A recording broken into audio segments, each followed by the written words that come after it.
Esto es cáncer, una enfermedad celular letal, donde las células han perdido la inhibición de contacto, crecen desmesuradamente, invaden tejidos sanos y causan a largo o corto plazo la muerte del portador de una enfermedad tan terrible.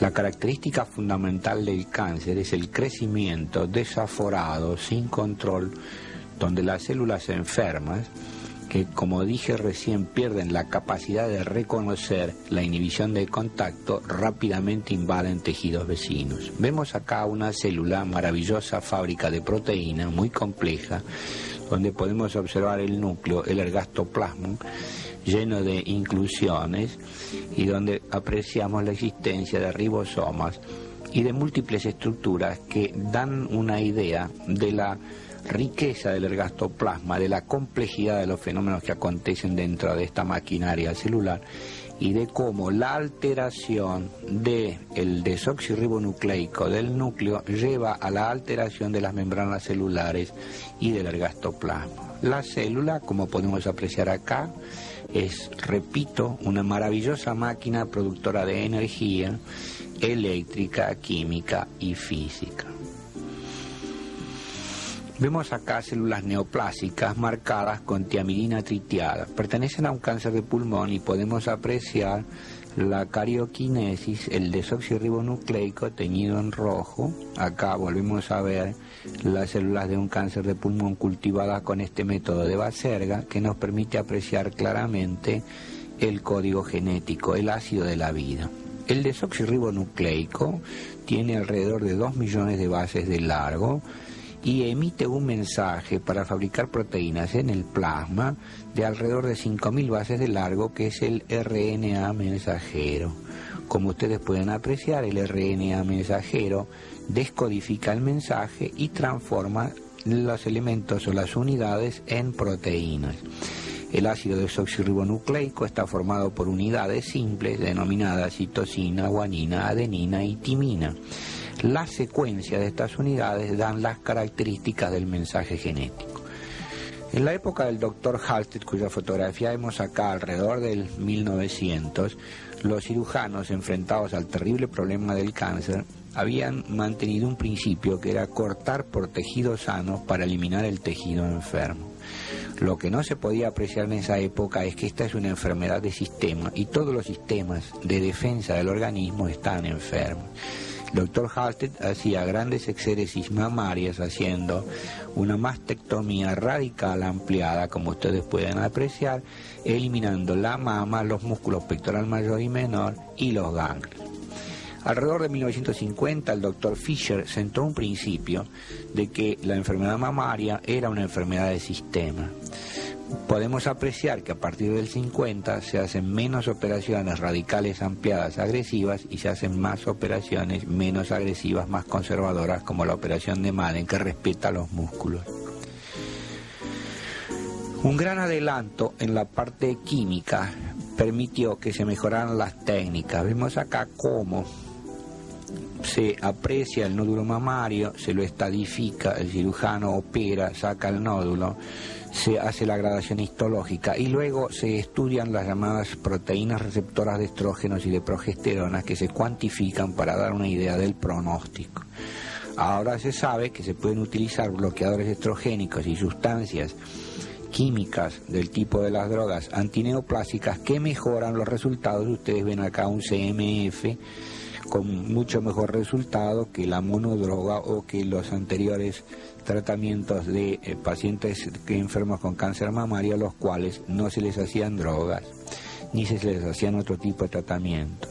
La tecnología de avanzada permite ver este acelerador lineal donde la mama es sometida a la acción de las radiaciones ionizantes o a implantes de itrio, de iridio o de alambre de oro radioactivo. Si en las pacientes efectuamos cuadrantectomías, es decir, si hacemos una cirugía menos agresiva, podemos luego reemplazar la pérdida de tejido por mamas de silastic, es decir, de siliconas, y con resultados cosméticos muy buenos y con mejor resultados psicológicos para las pacientes. Ya en 1770, Percival Pott había visto que la contaminación ambiental influía en la aparición de cáncer. Vemos acá los desollinadores en contacto con productos del alquitrán, donde hacían cánceres del escroto, cánceres de la piel. También los trabajadores de asbesto tienen mucho más cáncer de pulmón que otros pacientes fumadores no trabajadores en contacto con carcinógenos. El estudio de la patología geográfica permitió determinar que los japoneses y los pueblos sudorientales tienen más cáncer de estómago porque comen pescado frito con arroz descascarado que tienen electrófilos, es decir, que la ingestión de ciertas sustancias que son grasas sobrecalentadas dan una gran cantidad de cáncer. Lo mismo, la patología geográfica demostró que en las áreas donde se fuma y se bebe más hay más cáncer de laringe, hay más cáncer de orofaringe. Estos estudios permitieron ver que la contaminación ambiental es muy importante y el doctor Ames describió una técnica cultivando Salmonella typhimurium que no fabrica histidina y que al ser puesto con un agente mutágeno carcinogenético sí fabrica histidina. De esta manera se podían probar sustancias alimenticias o sustancias que se utilizaban en determinadas industrias para demostrar que sí eran carcinogenéticos potenciales. Esta técnica permitió rápidamente utilizar este sistema para poder determinar con seguridad la potencial carcinogenicidad de determinadas sustancias. También se hizo esto con células vivas e inclusive con insectos como la mosca Drosophila. Sabemos que si en el desoxirribonucleico podemos introducir por medio de ingeniería genética un elemento que se combine químicamente con la guanina o la adenina o la timina, en este caso podemos estar colocando un elemento que va a distorsionar la hélice y que va a producir una alteración del código del mensaje, por lo tanto la célula será defectuosa, podrá tener un defecto de membrana, alterar algunas sustancias fundamentales como la vinculina o la fibronectina y tener fallas en su membrana que hacen que esta célula pierda la inhibición de contacto. Sustancias muy carcinogenéticas son el benzopirene, como vemos acá, el benzopirene prácticamente enchufado en el código genético.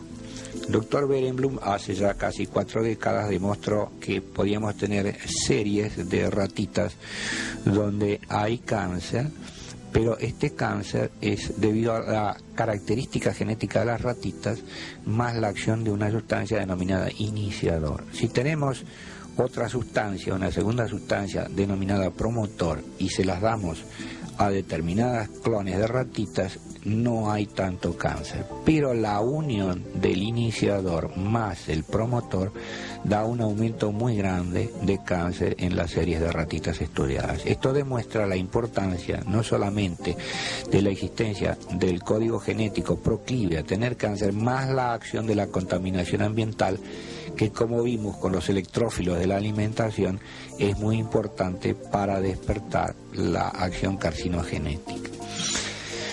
Estudiando la inmunobiología se llegó a la idea de que los mecanismos por los cuales había reglas de juego para entender la inmunobiología eran muy complejos. No era solamente un juego de ajedrez, sino una mezcla de un juego de ajedrez más un juego de dominó, un juego de damas, como lo demostramos con este esquema. Sabíamos que había células madres, como las vemos a la izquierda, llamadas stem cells, productoras en la médula ósea de linfocitos T y de linfocitos B. Los linfocitos T tenían sustancias inhibidoras y excitosecretoras, denominadas linfoquinas, y los linfocitos B tenían anticuerpos que eran útiles a determinadas contaminaciones de los pacientes. Esto también permitió contar poblaciones celulares de linfocitos T y B e inclusive empezar a cultivarlos, como los vemos acá, y poder llegar a fabricar determinadas series de sustancias, como vamos a ver a continuación, en las cuales si tomamos una ratita que tiene linfocitos B y lo sumamos a los plasmacellen de un mieloma, de un cáncer de ratón, más una célula que queremos estudiar, que la vemos en el medio de la figura siguiente en negro, vamos a ver que se forma lo que se llama un hibridoma. Este es el gran descubrimiento de César Mister y Köhler, que les ha valido recientemente el premio Nobel. Los investigadores demostraron que, repito, si unimos los linfocitos B más las células de mieloma más la célula a estudiar, podemos tener un anticuerpo monoclonal llamado MACAP. Es monoclonal porque las células de plasma celium del cáncer de ratón siempre son todas iguales y fabrican permanentemente los anticuerpos monoclonales. De esta manera tenemos un instrumento de gran exactitud para poder calificar determinados antígenos que queremos estudiar. Vemos acá una ratita desnuda que no tiene timo y en la cual se han estudiado todos los fenómenos de inmunobiología que hacen a la manera como ella se defiende a determinados tipos de antígenos que se están estudiando. Estos elementos de laboratorio representan un gran adelanto en el estudio de la inmunobiología porque nos lleva al desarrollo de una inmunoterapia que es posiblemente uno de los elementos en desarrollo que va a tomar un auge tremendo en los próximos años. Acá el cerdito enano que está en una cámara libre de gérmenes llamada Geoffrey tiene la característica de defenderse muy mal de ciertas infecciones, puesto que la placenta de la madre es muy gruesa y no le ha pasado inmunoglobulina. De manera que el cerdito es estudiado y sometido a distintos antígenos e infecciones para poder estudiar la respuesta a ese tipo de antígenos. Los estudios virales demostraron que existían algunas células que fabricaban una sustancia que fue denominada por sus descubridores, Isaacs y Lindemann, interferón. Este interferón es una proteína antiviral que actualmente se cultiva en grandes containers, como ven ustedes acá. La industria farmacéutica ya lo fabrica trabajando con ingeniería genética, como les vamos a mostrar. Pero este interferón fue un tremendo adelanto que se obtuvo del cultivo de células neoplásicas vivas y luego de células que habían sobrevivido a la infección fabricando interferón. Vemos acá los tipos de interferón que se están fabricando ahora con los métodos de ingeniería genética y de farmacología aplicada, y vemos cómo se puede fabricar con ingeniería genética utilizando el plásmido de una bacteria. A la derecha ven ustedes acá una bacteria que tiene un desoxirribonucleico circular, y a la izquierda una célula humana que tiene un gen donde hay un gen que es el que fabrica la molécula de interferón. Si sacamos el plásmido de la bacteria y luego sacamos el gen de interferón de la célula y unimos este gen de interferón con el plásmido de la bacteria, prácticamente el gen de interferón es enchufado, por así decirlo, dentro del plásmido de la bacteria y luego, por medio de procedimientos de ingeniería genética y micromanipuladores, vuelto a inyectar dentro de la bacteria donde se cultiva. De esta manera, utilizando una bacteria llamada Escherichia coli, podemos fabricar interferón como vimos en esos grandes frascos, en esos grandes containers, y tenemos una fábrica permanente de interferones derivados de esta ingeniería genética. Los doctores Baltimore y Temin demostraron que los virus pueden fabricar en cierto modo cáncer cuando están acoplados a una enzima denominada transcriptasa reversa. Esta enzima, esta transcriptasa reversa, permite que la entrada del ribonucleico mensajero del virus se acople al desoxirribonucleico celular. Como el desoxirribonucleico celular, cuando el desoxirribonucleico celular se une al ribonucleico, directamente lo introduce dentro del código genético de la célula, y la expresión de este desoxirribonucleico modificado va a dar lugar a células anormales, neoplásicas o enfermas con cáncer, o a nuevos elementos virales denominados viriones, infectantes de nuevas células, de manera que este es uno de los mecanismos por los cuales los virus inducen cáncer. Si vemos acá arriba el desoxirribonucleico, vamos a ver que tiene algunas tapas o segmentos por los cuales no se expresan sectores del ribonucleico. Si nosotros podemos, por medio de enzimas, quitar estas tapas, podemos prácticamente unir todos los sectores del ribonucleico y tener la expresión del ribonucleico unido o recortado o ligado o pegado como un ribonucleico que va a dar a la expresión genética de una proteína estructural determinada. Si esta proteína es anormal, esta célula va a tener cáncer.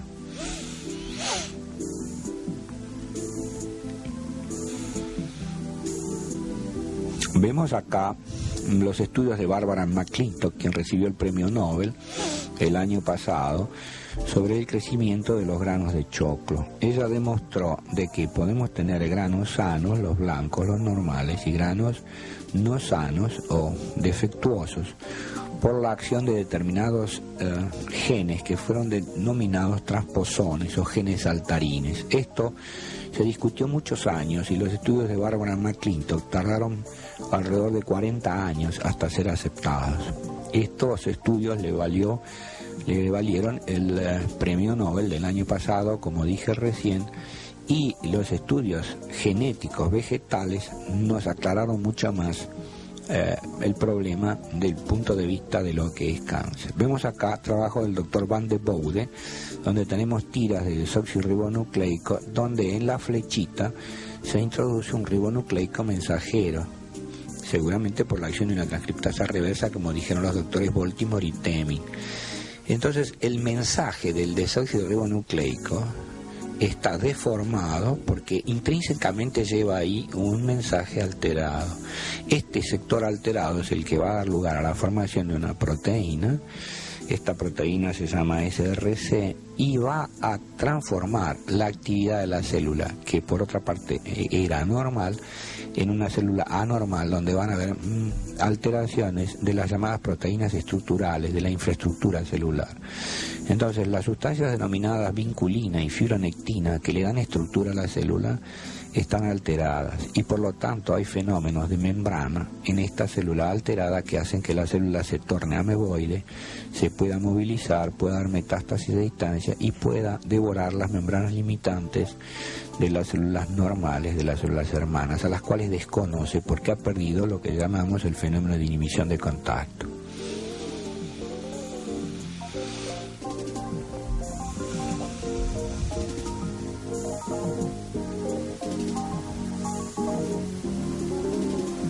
Vemos acá que la acción de los genes saltarines o transposones es muy importante, puesto que ahora se sabe que hay cromosomas que están unidos a determinados tipos de enfermedades. Tenemos un cromosoma 8 donde tenemos un gen saltarino transposón que es una inmunoglobulina con un gen derivado del cromosoma 14 y da un cromosoma alterado cuya expresión genética va a ser cáncer y en este caso particular va a ser un linfoma de Burkitt. He aquí el cáncer, la característica del crecimiento celular desaforado, anárquico, invasor, letal para el paciente, es realmente impactante para el cirujano, para el médico tratante. Repetimos que alrededor de 1900 los cirujanos deseaban cortar sobre tejido sano, no importa la magnitud de la agresión sobre el paciente. Los estudios multidisciplinarios, como hemos visto, nos han permitido entender que esta masa fungosa de crecimiento expansivo, de crecimiento aterrador para el paciente y para el médico tratante, podía ser tratada en forma multidisciplinaria con radiaciones ionizantes. Se ha reducido la masa eliminada por las radiaciones ionizantes y el tratamiento con drogas denominadas quimioterápicas o citotóxicas o citorreductoras elimina el resto de masa que ya había sido prácticamente eliminada por la acción de las radiaciones ionizantes. Luego la cirugía plástica complementa la pérdida de tejido y la paciente restablecida a la sociedad tiene un resultado cosmético aceptable.